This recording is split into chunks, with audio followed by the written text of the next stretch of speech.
Right, okay. So British politics. It feels like if you blinked, you might have missed quite a big shift. Definitely. I mean, think back just a year ago. Yeah. All the talk was Rishi Sunak, Keir Starmer, pretty conventional figures, promising stability, that kind of thing. Yeah, getting back to normal, supposedly. Yeah, exactly. And now, well, Nigel Farage is suddenly everywhere again with Reform UK.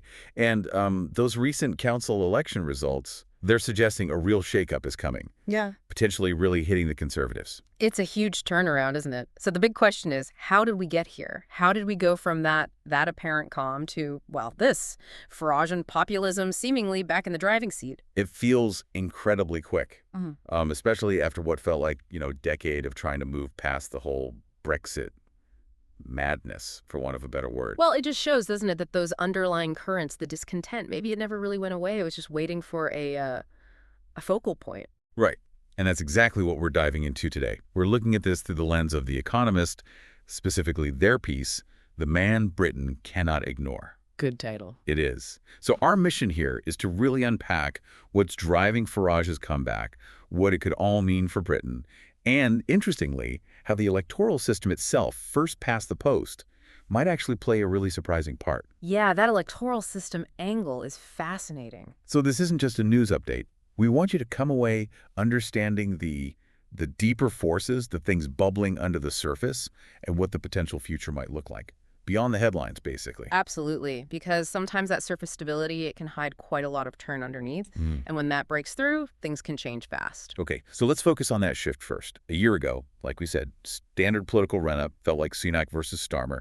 Now, boom, populism is back. Farage is the face of it. It really does feel quite sudden after everything post-Brexit. It is sudden, in a way, but maybe predictable if you think about what populism feeds on. It's that appeal, isn't it, to people who feel ignored by the quote-unquote establishment. Right. The fact it's happening again so soon after Brexit dominated everything suggests those root causes, maybe anxieties about immigration, economic worries, feeling left behind, they weren't really sorted out. And now they found a new vehicle in Reform UK. Seems like it's tapping into something that's still there. Okay. And the article suggests this time it's different for Farage. He's not just trying to, nudge policy from the sidelines. He actually seems to be aiming for power. Which, let's be honest, sounds a bit fantastical on the face of it. Yeah, I mean, Labour's lead is huge. He's tried, 8 times to get into Parliament himself and failed? 8 times, yeah. Plus, some of his views aren't exactly mainstream hits. The article mentions the comments about Putin, for example. That didn't land well with many. No, definitely not. But here's the counterpoint the article makes, and it's important. It describes him now as harder and more determined. And it says Reform UK itself seems more professional this time around. So maybe it's a more serious operation than, say, UKIP was in some ways. Less chaotic, perhaps. More professional. And the polling, you can't really ignore the polling, can you? You really can't. The Economist piece says Reform had been hitting 20 to 26% pretty consistently since December. Sometimes even ahead of the Conservatives or Labour in certain polls. That's a significant chunk of the electorate. And they do have 4 MPs now, let's not forget. Defections, yes, but still 4 MPs under the Reform banner. So it shows a real level of dissatisfaction out there. Absolutely. And that dissatisfaction combined with this 3-way split in support Labour, Conservative, Reform, that's where our electoral system starts to get really interesting or worrying, depending on your view. Right, let's get into that. First past the post. Usually it delivers stability, right? Big majorities for one party or the other, even if they only get 35, 40% of the vote, keeps smaller parties out. That's the theory, and often the practice. It forces coalitions of voters before the election within the 2 main parties, but when you throw a strong third party into the mix, like Reform UK seems to be now. Exactly. The whole dynamic changes. That system, designed for 2-parters, can suddenly become incredibly volatile. The article suggests that even tiny shifts in votes between the 3 could lead to wild swings in the number of seats each party gets. They actually game it out, don't they? A hypothetical scenario based on current polling. Yeah, and it's pretty eye-opening. They suggest current polling could, theoretically, give Reform over 230 seats. 230. And if their vote share ticked up just a little bit more, they could be pushing 300 seats. Close to a majority. That feels huge. Almost unbelievable given where things were. It highlights the sheer unpredictability. That traditional link between national vote share and seats won gets completely warped in a competitive 3-way race under first past the post. So the article then sketches out these potential futures. Farage holding the balance of power, the jackpot, they call it. Or maybe some kind of pre-election pact with the conservatives.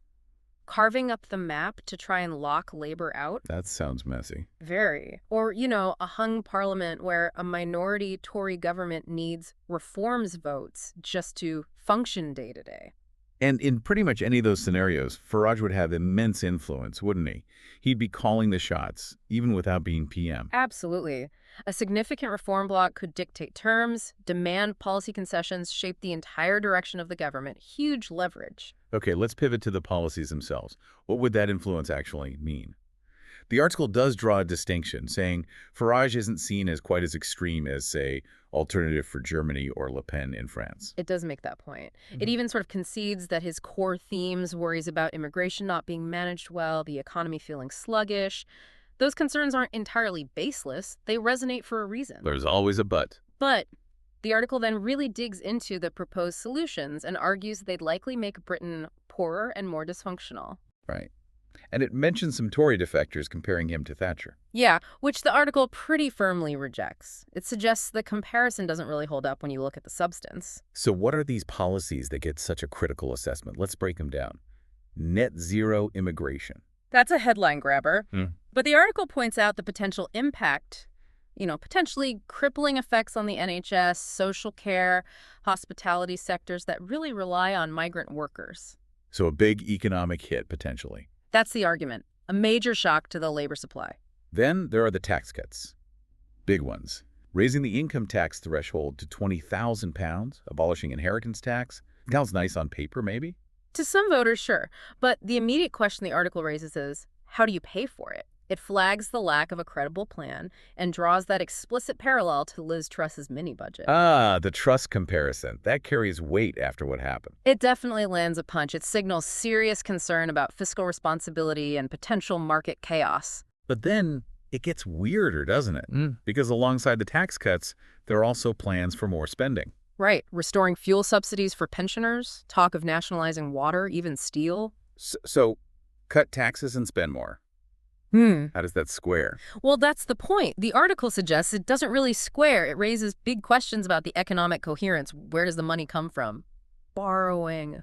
Magic. And you've also got scrapping green targets, the net zero emissions goals, while simultaneously taking shots at big corporate. It feels inconsistent. The article frames it as potentially self-defeating talk for an open economy like Britain's, one that relies heavily on international investment and capital. You risk alienating business, damaging trade relations. And that leads to the international angle, too, the impact on Europe especially. Yeah, the piece touches on that. Given Farage's, let's say, long-standing loathing of Brussels, plus the existing economic headwinds like potential U.S. tariffs and security worries about Russia, pulling away from European partners could be problematic. So economically risky at home, potentially isolating internationally. That's the gist of the policy critique. That's the core argument presented, yes. Okay, beyond the policies themselves, what about governing? The article flags concerns about Farage's leadership style, not keen on delegation, history of feuds. Yeah, it paints a picture of someone who prefers to keep control, who doesn't easily trust others, combined with a stated distrust of the British establishment, the Bank of England, the senior civil service, the courts. That sounds like a recipe for friction, maybe chaos. That's the worry expressed. If you're constantly battling the institutions you need to run the country, it could lead to paralysis or just very erratic decision-making. And it even suggests he sees policies mainly as electoral tools, ways to divide opponents rather than solve problems. Which, if true, doesn't bode well for tackling complex long-term challenges. It implies governing by wedge issue, which can lead to gridlock. So, faced with all this, how are the main parties responding? For the Conservatives, it sounds like they're caught in a bind. A real trap, according to the analysis. Brexit has pulled the party rightwards, making it harder to just pivot back to the center ground to fight off Labour. Because they risk losing even more voters to reform if they sound too moderate. Exactly. There's this fear of being outflanked on the right by Farage. But if they lean too heavily into populism themselves, they risk alienating the more traditional centrist Tory voters. Damned if they do, damned if they don't, sort of thing. Pretty much. It's a tough balancing act. And Labour. It must be feeling pretty good about this split on the right. You'd think so. On paper, it makes their path to power much easier. A divided opposition is always helpful. But there's a however. There's always a however. The article adds a note of caution. What happens if, down the line, voters get tired of Starmer? If his government seems, I don't know, uninspiring or fails to deliver tangible improvements? Then the door opens again. And potentially, yes, disillusionment could set in, creating another opportunity for a populist voice like Farage to tap into that frustration. It's not necessarily a permanent advantage for Labour. Which leads us to this final, quite dark idea in the piece. The doom loop. Yeah, that's a sobering concept. The hope, maybe after the next election, if Labour wins, is for stability. Stability allows for tough reforms, maybe investment comes back, growth picks up, public services get better, people feel happier. The virtuous cycle. With ideal scenario, yes. But the warning is, if that chance is squandered, if the problems aren't fixed, Britain could get stuck. Low growth, an angry public, and governments either too scared to make changes or trying radical, damaging things out of desperation. And the article makes that connection, arguing that the poor growth and state dysfunction, partly fueled by Brexit, which Farage championed, are the very things now driving his comeback. It's a cycle. A self-perpetuating cycle, almost. Potentially. And the piece ends by saying, look, Britain's already spent a decade wrestling with the consequences of Farage's influence. Yeah. Can it really afford another one like it? It really puts the stakes into sharp focus. The long-term trajectory of the country feels very much up for grabs right now. Okay, so let's try and wrap this up, pull the threads together. What we've really explored today, based on the Economist's take, is how Nigel Farage is back, disrupting everything. Yeah, a major disruption. And it's clearly tapping into real voter unhappiness, but it's also being shaped, maybe amplified, by the oddities of the first-past-the-post system. And while the article acknowledges some of the underlying issues he raises immigration, the economy, it's deeply critical of his proposed fixes, warning about the risks to, well, Britain's stability and prosperity. Precisely. So we've tried to unpack those forces, look beyond the day-to-day news cycle, and get a sense of the potential long-term consequences for you, for everyone in the UK. Okay, so here's the final thought we want to leave you with, something to mull over. If the issues fueling Farage's return these deep concerns about immigration, the economy, feeling left behind, are real and persistent, what needs to fundamentally change in Britain? What kind of policies, what shifts in society might actually address those root causes, whether Farage is politically successful or not? What does this whole episode tell you about where political conversation is right now, and I guess what the genuine options are moving forward?